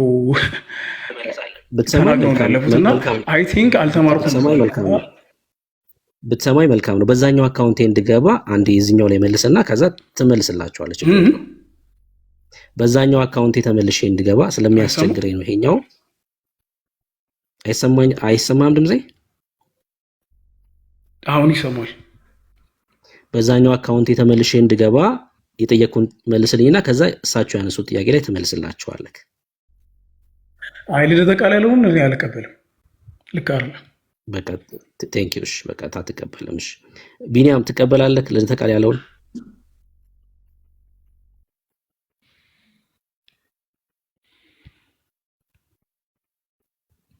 ቢኒ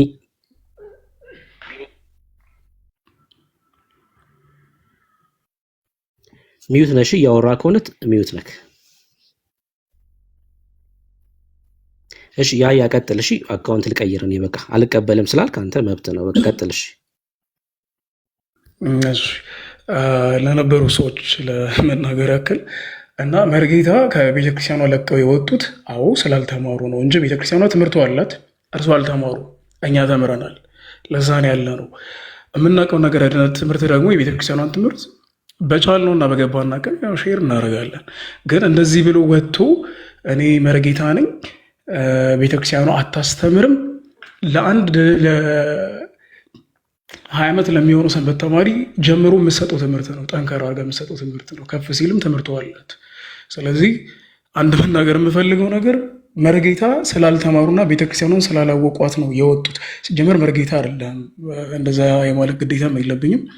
አይሚን አምደ ወርቅ አልተማርክም፣ ስለዚህ ስለማታውቅ ሌላ ቤተ እምነት ላይ ሄደሃል እንጂ ቤተክርስቲያኑን አትወንጅል በሐሰት። አላት አዋላት ጠይቁን፣ እናወራለን እንጂ ይሄ ጀጅ ማድረጉ ልክ ነው ብዬ አላምንም። ቴንክ ዩ።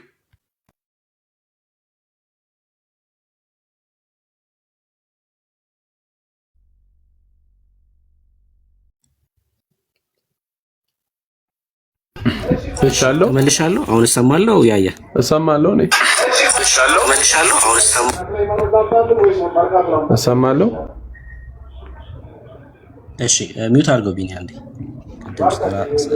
ስላልመለስ ተጣሃለሁኝ እድል ያየ አንዴ አንሚውት አድርገውና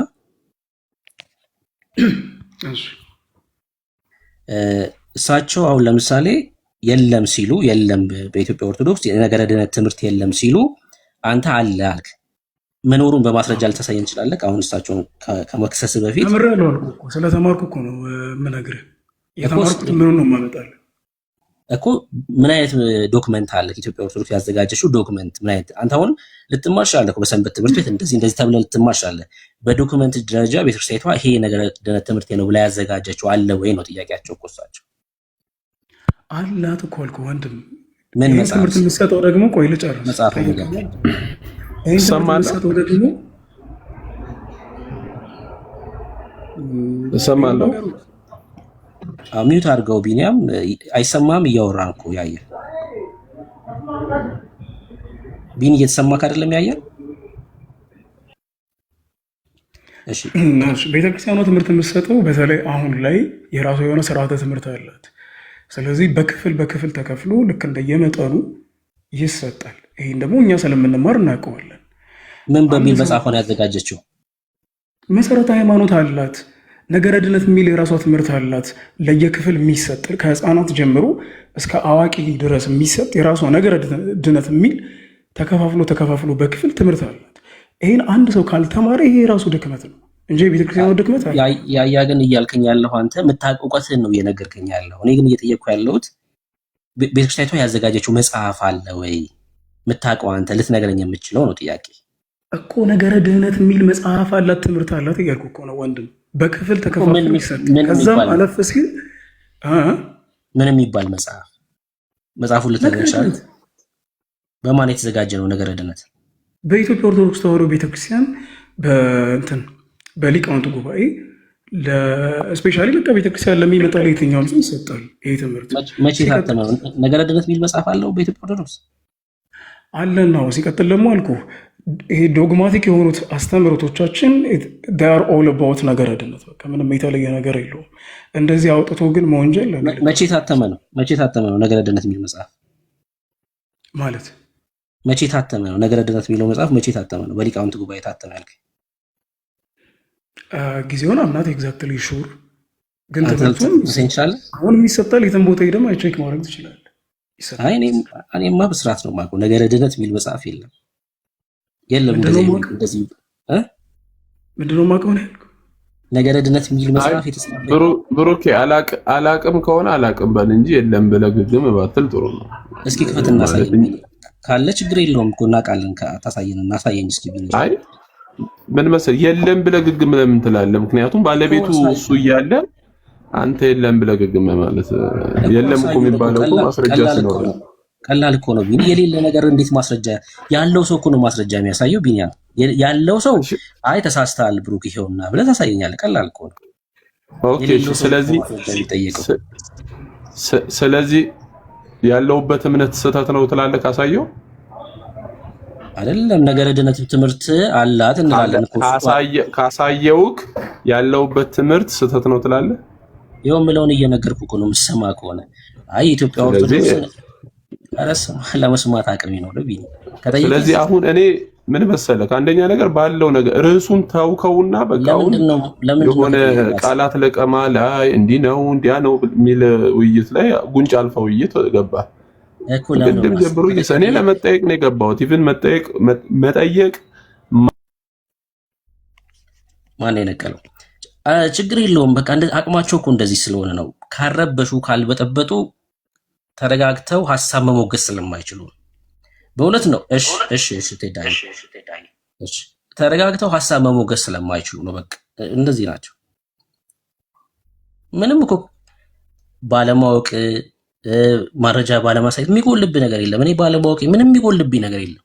ባለማወቅ ውስጥ እማራለሁ እኔ በቃ እንደዚህ ነኝ እኔ። አየህ እኔ የሆነ ነገር ቻሌንጅ አድርገ እንደማላቅና ብታሳየኝ እኔ በጣም የምኮረው በዛ ውስጥ ስለምማር ማለት ነው። በቃ ሶ በዚህ መልኩ መታችሁ ብትወያዩ ምንም ችግር የለውም። በቃ እየተሰራን ነው የምንሄደው፣ እየተማረ ነው የምንሄደው። ይዛችሁ የምትመጡት ግን የሆነ ነገር ከለላ አድርጋችሁ ያን ነገር ገና እሱ እዛ ሌብል ላይ ገና ነው ማቹሪቲ ገና ነው ማለት ነው። እዛ ጋር ሆነ የምትሞግት ከሆነ አትግባና አትከራከር። አትሞግት። እውነቴን ነው የምልህ። ስትመጣ ልትማር ስትመጣ ልታስተምር ካልሆነ በስተቀር ምንም ትርጉም የለውም። እሺ ወደ ትምህርቱ ወደ እንትኑ እንሂድ። ነገረ ድነት በኦርቶዶክስ የሚለው ያያ መጽሐፍ ካላችሁ ግን ለምሳሌ እኔ የለም ብያለሁኝ። የለም ያለ ሰው ማስረጃ ሊያሳይ አይችልም። አለ የሚል ሰው ማስረጃ ያሳያል። ከዛ ሶሪ ላለው በድፍረት ነው እንደዛ ያልኩት ላለው ቀላል ነው የሚሆነው። አሁንም ደግሜ ልንገርህ አለ ቼክ ማድረግ ትችላለህ። እኛ ከልጅነታችን ጀምሮ እየተማርን ነው ያደግነው። ነገረ ድነት የሚል ትምህርት በራሷ በመዋቅሯ የተዘጋጀ ትምህርት እየተሰጠን ነው ያደግነው እንደ ሌቭላችን። ከዚህ የዘለለ ነገር ይሄ ጭፍን የሆነ መደምደም ስም ከማጠልሸት የዘለለ ነገር የለውም። እኔ እየተማርኩ ነው ያደግኩት አልኩ። አይ ሼርድ የሆነ ማይ ኤክስፒሪየንስ እኮ አሁን እኮ ምን መሰለህ ያስተጋባል ነው ሳውራ አንተ በየሰንበት ትምህርት ቤቶች የሚዘጋጁ መማሪያ መጽሐፍቶች አሉ። እነዚህ አሁን እሱ አንተን እያወራኝ ያለው እሱ ነው። በየሰንበት ትምህርት ቤቱ የመማሪያ መጽሐፍቶች ይዘጋጃሉ። እኔ እየጠየቅኩ ያለሁት ቤተክርስቲያኒቷ እንደ ቤተክርስቲያን ይሄ የነገረ ድነት ትምህርት ነው ብላ ያሳተመችው ያዘጋጀችው ካለ እሱን አሳየኝ ነው ጥያቄ። እኔ ጋር ሆነ መጽሐፍ የለም። አሁንም ግን ደግሜ የምነግርህ ቤተክርስቲያኗ ሰንበት ትምህርት ቤቶች በራሳቸው አያዘጋጁ። አሁን ላይ አያዘጋጁም። አሁን ላይ ምንድነው የሚደረገው? በክፍል የሊቃውንት ጉባኤ ያዘጋጀው የራሱ የቤተክርስቲያኗ ትምህርት መጽሐፍ አለ ከአንደኛ ክፍል ጀምሮ እስከ 12ኛ ክፍል። ስለዚህ እነዛ ትምህርቶች ናቸው የሚሰጡት። እነዛ ውስጥ ደግሞ እንደየክፍሉ የነገረ ድነት ትምህርት ራሱን ችሎ አለ። ሲቀጥል ደግሞ ነገረ ድነት ማለት የቤተክርስቲያን መሰረቷ ነው። እንዴት ነው የቤተክርስቲያን መሰረት የሆነም ትምህርት የላትም ብለህ መደመደሙ?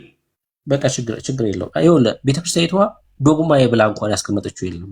ልንገር አይደለ ዶግማዬ ይሄ ነው ብላ በቁጥር የለም ያስቀመጠችበት። ዶግማዬ 5ቱ አዕማደ ምስጢራት ነው ብላ የጻፈችበት አንድ ስፍራ የላት። ለምን እንደዚህ? ይሄ እኮ ወንጀል እኮ ስም ማጥፋት እኮ ነው። በቃ እኮ አሳየኝ እሺ ማስረጃ። እኔ እኮ ይሄን ስናገር እንደሌላት እኮ ስለማቀር ካለ ግን ይሄው አሳየኝ። አንተ ለምሳሌ ሁሉ ነው አዋቂ ነህ እኮ ስማኝ አይደለም የለም ለማለት ይሹር ነው አዋቂ ስማኝ ላሳይክ አንተ 5 አልክ አይደለ 5 ነው አልክ አንተ ያያ እሺ እየሰማሁ ነው። ነገረ ማርያም ዶግማ ነው ወይስ አይደለም? ዶግማ በቃ ስድስተኛ ይኸው አስጨመርኩ። አንተን እንኳን እዚሁ አስጨመርኩ። ስድስተኛ ዶግማ ስድስተኛ ዶግማ ሳይሆን መጀመሪያ ዶግማ ምንድን ነው? አሁን ሌላ ርዕስ እንተውና ነገረ ድነት ላይ ብንመለስ ዶግማ ነው አልከኝ። ዶግማ ማለት ምን ማለት ነው ልትለኝ ነው? ከዛ አይደል ዶግማ ማለት መሰረታዊ ትምህርት፣ ሌላ ምንም እኮ አለ ቃሉ። በቃ ነገረ ማርያም የኛ የቤተክርስቲያናችን መሰረታዊ ትምህርት ነው። ነገረ ቅዱስ ዶግማችሁ ነው። ስድስተኛ እኮ አስቆጠርኩ። ቤተክርስቲያኒቷ በቁጥር ደረጃ መምህር በረከት የተናገሩትን ስማ። በቁጥር ደረጃ ይህን ያህል ብለን ያስቀመጥነው የለም አሉ። በቁጥር ቪዲዮን ከፍቼ ላሰማ እችላለሁ። ምክንያቱም ይኸው ነገረ ማርያምም እኮ ዶግማ ነው እኮ አልከኝ አንተ። ይኸው ስድስተኛ አስጨመርኩ። በቁጥር ደረጃ መጽሐፏ ቤተክርስቲያኒቷ ይሄ ነው ዶግማ ብላ ያስቀመጠችበት የለም። አሁንም በድፍረት ነው የሚነግርህ። ግን 5ቱ አዕማደ ምስጢራት ተብሎ ግን ይነገራል። 7ቱ ቤተክርስቲያን የሚስጥራተ ቤተክርስቲያን ተብሎ ይነገራል። መረጃ ብታሳይ ለሌላ ጊዜ ስንወያይ በጣም አሪፍ ነው። እሺ ወደ ርዕሱ እንሂድ። ነገረ ድነት በኦርቶዶክስ እንዴት ነው የምታብራራው አንተ?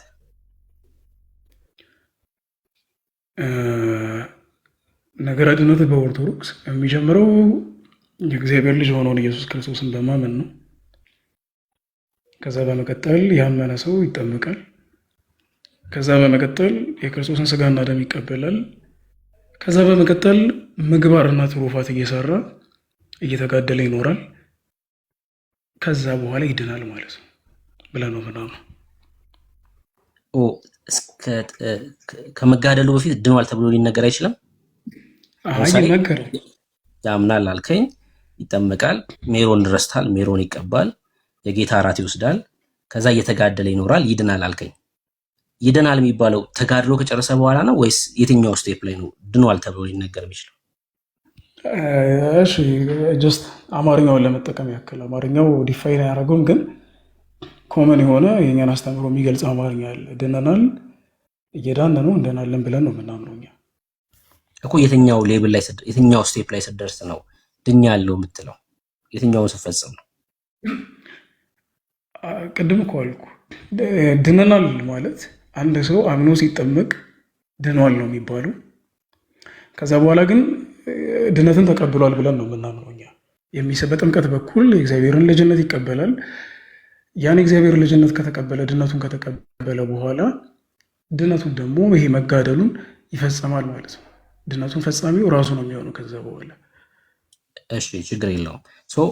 አንድ ሰው አምኖ ሲጠመቅ ይድናል ተብሎ ይናገራል። አንተ አምነህ ተጠምቃል? ያየህ? አዎ።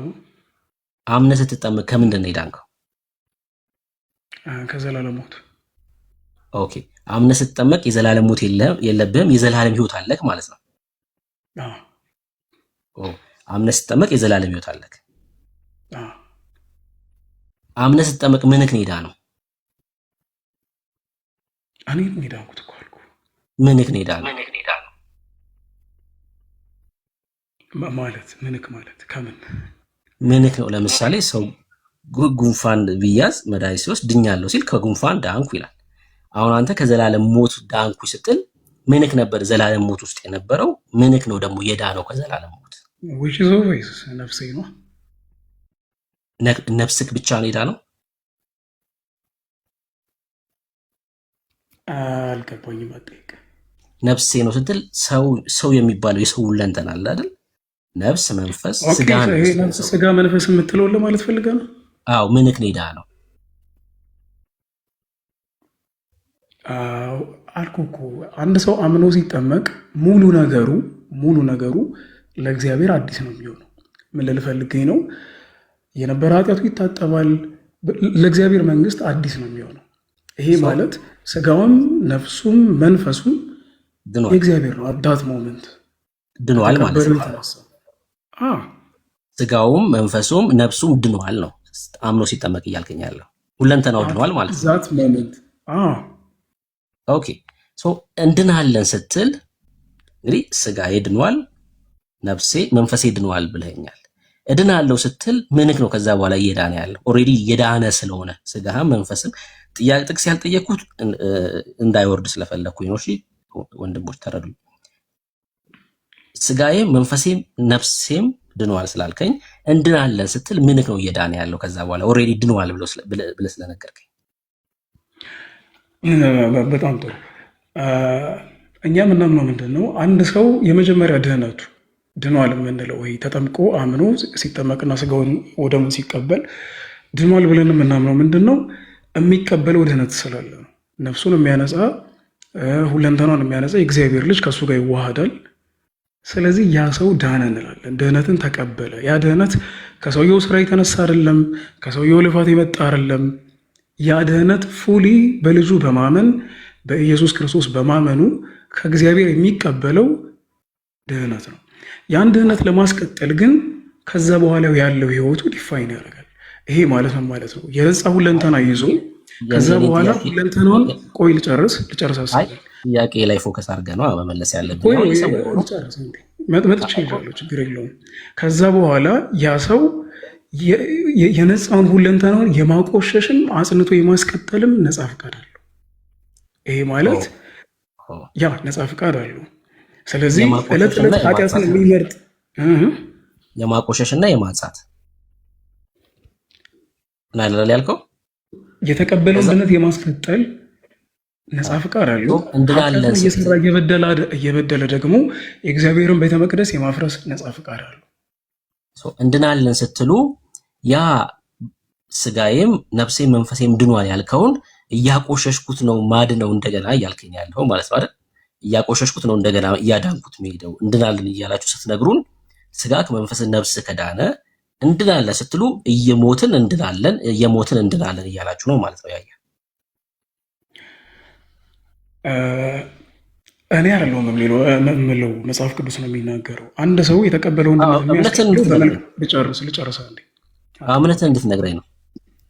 አንድ ሰው የተቀበለውን ድነት የሚያስቀጥለው ሰውነቱን ከኃጢአት የሚያርቀው የተቀበለውን ድነት በሚገልጥበት የክርስትና ህይወት ነው፣ በመልካም ስራው ነው። ስለዚህ አንድ ሰው መልካም ስራና ክፉ ስራ የመስራት ነጻ ፍቃድ አለው። አዲስ ኪዳን ላይ ብሉይ ኪዳንም ላይ አለው። አዲስ ኪዳን ላይ ደግሞ ይበልጥ አውቶሪቲ ያለው የሰው ልጅ በኢየሱስ ክርስቶስ በኩል ከሚያገኘው ጸጋ የተነሳ። ስለዚህ ይሄ ሰው መልካም ስራን አልፈልግም ብሎ ልቡ ወደ መጥፎ ስራ የሚሸፍት ከሆነ ልክ እንደ ዴማስ መጀመሪያ ላይ የወንጌል አገልጋይ ሆኖ የሚሸፍት ከሆነ ይጠፋል ማለት ነው። የተቀበለውን ድህነት አላስቀጠሉም። አሁን ድህነት አንዴ ከተሰጠ በኋላ በእኛ ቤተክርስቲያን የሚቀጥለው በአንተ ነጻ ፍቃድ፣ በአንተ ምርጫና በመንፈስ ቅዱስ አጋዥነት ነው። እንደዛ ብለን ነው የምናምነው እኛ። እሺ ያው ስለሚያስረዝመው ነው እንጂ መልሱ ግልጽ ነው አይደል? ድኗል ስጋው መንፈሱ ነፍሱ። አሁን የክርስትና ትምህርትና ሰው ሰራሽ ትምህርት እንድትለዩ ስለምፈልግ ነው። እሺ አሁን እኛ ሰው ከእግዚአብሔር ሲወለድ የእግዚአብሔር ልጅ ይሆናል። ከዛ በኋላ ግን ከዓለም ይዞት የመጣውን ልምምድ በእግዚአብሔር ቤት ውስጥ እያስወገደ በቅድስና ይኖራል። ይሄ ነው የክርስትና ትምህርት። ከዓለም ይዞት የመጣውን ልምምድ በእግዚአብሔር መንፈስ እርዳታ ከህይወቱ ላይ እየተገፈፈ አዲስ ማንነት ወደ የክርስቶስ መልክ በሱ እስኪገለጥ ድረስ የምንኖርበት ነው ክርስትና። እንደዚህ ነው መጽሐፍ ቅዱስ የሚያስተምረው። ያያ ግን እየነገረን ያለው ምንድነው? ድኛለሁ፣ ስጋዬ መንፈሴ ነፍሴ ድኗል፣ ከዛ እያቆሸሽኩት አድነዋለሁ ነው። እንድናለን ሲሉ እየቆሸሸ ይድናል ማለት ነው። እዚህኛው ላይ ጥቅስ ልጠይቅህ። አሁን አምኜ ነው የተጠመቁት ላልከው ያው ወረደ። እሺ ወረደ ወንድማችን ቤት አለክ?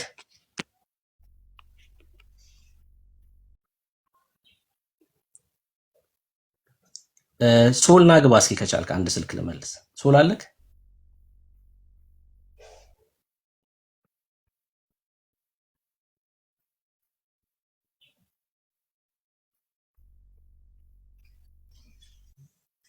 ወይ ፓስተር የሚመች ቦታ ነው።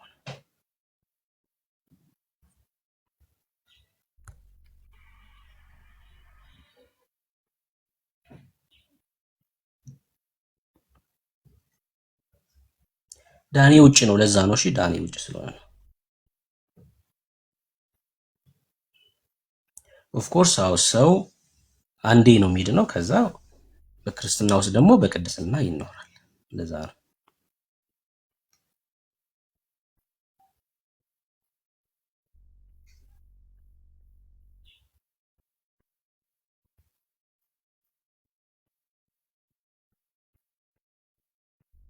ቴዳዬ ትችላለህ፣ መግባት ትችላለህ።